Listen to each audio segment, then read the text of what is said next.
Schon im Sommer wurden die Stimmen immer lauter. Wir hatten zwar unsere eigenen großen Dinger, die mal geklappt haben oder manchmal halt auch nicht. Das Ziel haben wir aber nie verfehlt, zusammen Spaß haben.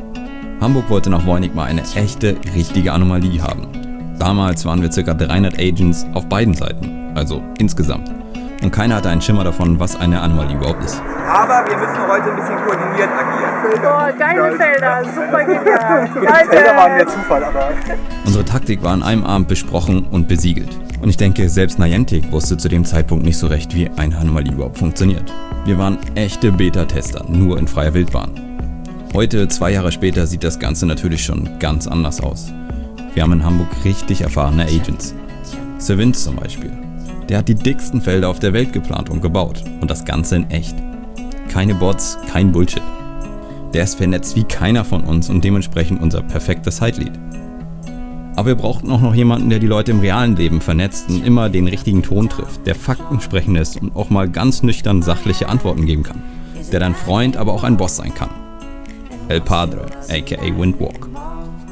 Als dann so langsam klar wurde, dass wir 2015 noch eine Anomalie nach Hamburg bekommen, hatten wir rund 2 Monate. Das ist wirklich nicht viel Zeit und so richtig gut fanden das am Anfang nicht alle.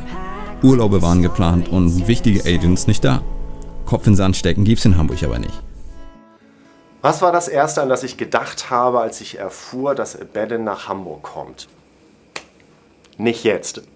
Bitte nicht jetzt. Ach, ich war eigentlich erstens überrascht und zweitens war ich dann sehr motiviert, dass die Anomalie in Hamburg stattfinden wird. Hab mich schon richtig gefreut auf die Organisation. Im Wesentlichen, aus meiner Sicht, geht es in so einer Anomalie um 2 große Punkte und die müssen bekümmert werden. Der erste Punkt ist, die Leute wollen Spaß haben, wollen kommen, die wollen sich treffen, die kennen sich oftmals nur virtuell. Das heißt, wir wollten ein Rahmenprogramm schaffen, das war unser Anspruch, wo jeder einfach kommt und Spaß hat, was auch immer das bedeutet. Also zu einer Anomalie-Organisation gehört einiges dazu, das muss man sagen. Wir hatten eine sehr gute Vorlage aus Hannover. Eine wichtige Rolle spielt bei Anomalieplanung, dass man von anderen Anomalien Erfahrung mitbringt. Und durch eine vorhandene Organisation ist das natürlich einfacher, dann eine Anomalie zu planen. Und wenn man ein großes Team hat, dann kann man sich da auch besser aufteilen auf die Aufgaben. Wie schaffen wir es, den Leuten Spaß zu bereiten? Wie schaffen wir es, dass die Leute sich in Hamburg auch willkommen fühlen? Wie schaffen wir es, dass alle nötigen Infos vorliegen, die jemand braucht, der vielleicht nicht aus Deutschland kommt, was bei einer Anomalie, die in Hamburg stattfindet, auf jeden Fall der Fall ist. Da kommen unheimlich viele Leute aus allen verschiedenen Ländern. Wo muss ich hin? Wie kriege ich meine SIM-Karte? Wo treffen wir uns überhaupt? Wo kriege ich meine Unique-Touren hin? Unser Anspruch war natürlich auch, dass wir ihnen was Hanseatisches bieten wollen. Zum Beispiel in Form einer extra ausgerichteten, mit eigener Tour geleiteten Hafenrundfahrt. Und dafür haben wir unterschiedliche Teams gebildet. Das war einmal das Wohlfühlteam, das Rahmenprogrammteam. Du brauchst natürlich eine IT-Infrastruktur, die funktioniert. Deswegen hatten wir da ein IT-Team, Nils, danke, du warst super, die dafür gesorgt haben, dass wir die technische Infrastruktur haben. Wir müssen Geld verdienen, weil wir haben natürlich auch den Anspruch, dass wir Swag ausgeben wollen. Swag in Form dieser Agentenkarte. Diese Agentenkarte muss finanziert werden. Wie machen wir das? Verkauf von Swag. Sind wir nun mal in Deutschland und in Deutschland muss man das Ganze auch auf rechtliche und wirtschaftliche sichere Beine stellen. Deswegen hatten wir da ein Team, die sich einzig und alleine um Finanzen und um Firmengründung gekümmert haben.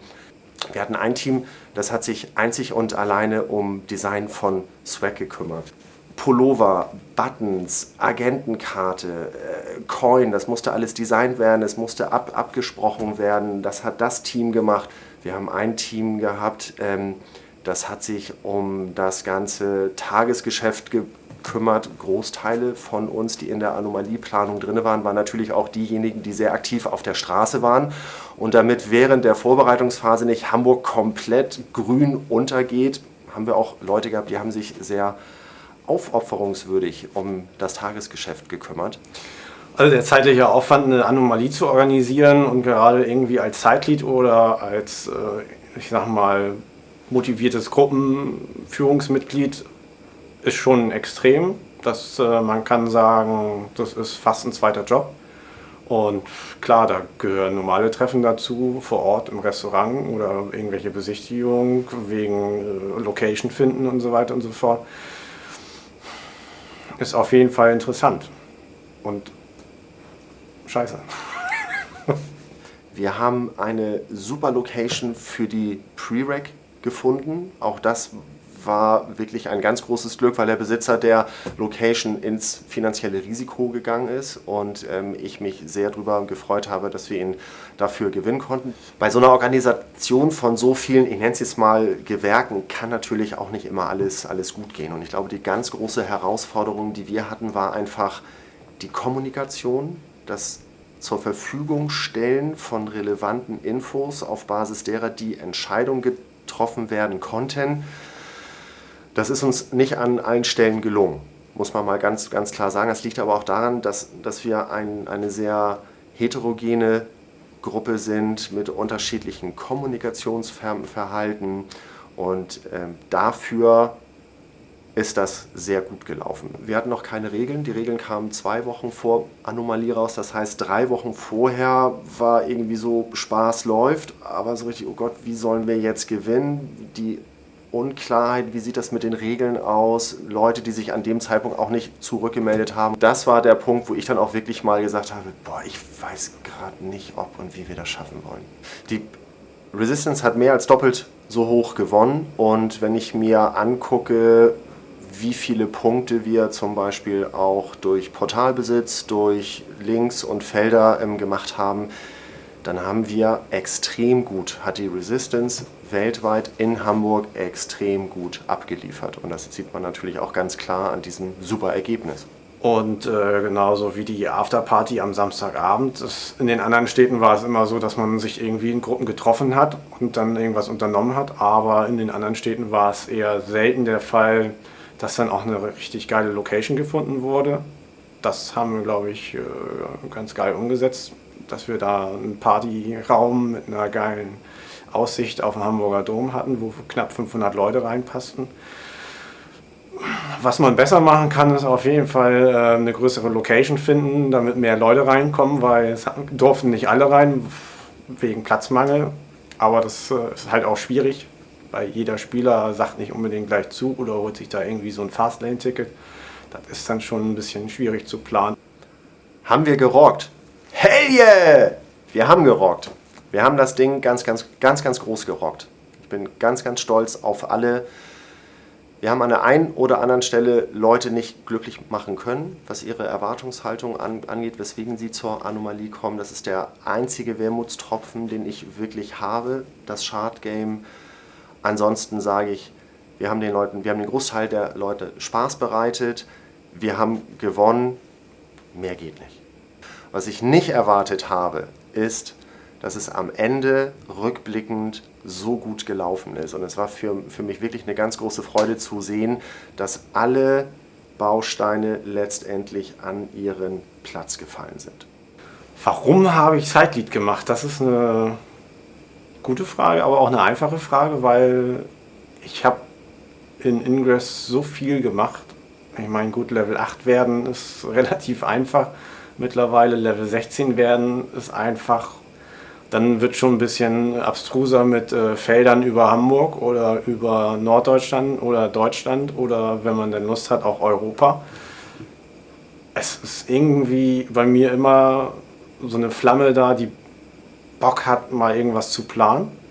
Um sowas auf die Beine zu stellen, braucht es ja so ein paar Dinge. Es braucht Leidenschaft, es braucht Verbindlichkeit, es braucht Verlässlichkeit und es braucht Hingabe. Und Hingabe beginnt oftmals erst da, wo Spaß aufhört.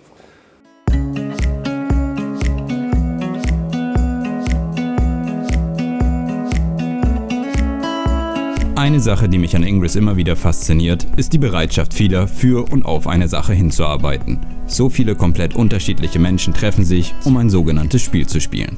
Auf der ganzen Welt, jeden Tag aufs Neue. Auf dem Weg zur Arbeit, in der Pause, in anderen Städten, Ländern oder Kontinenten.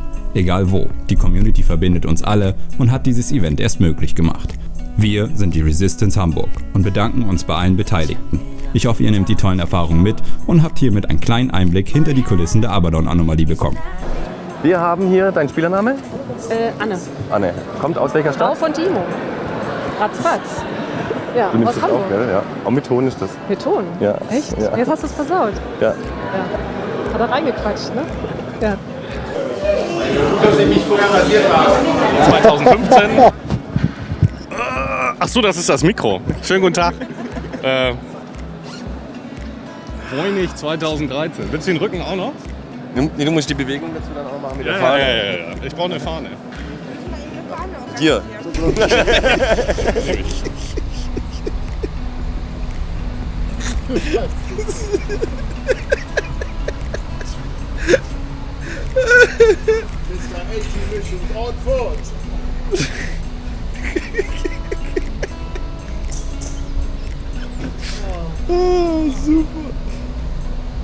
Alles klar, weiter geht's.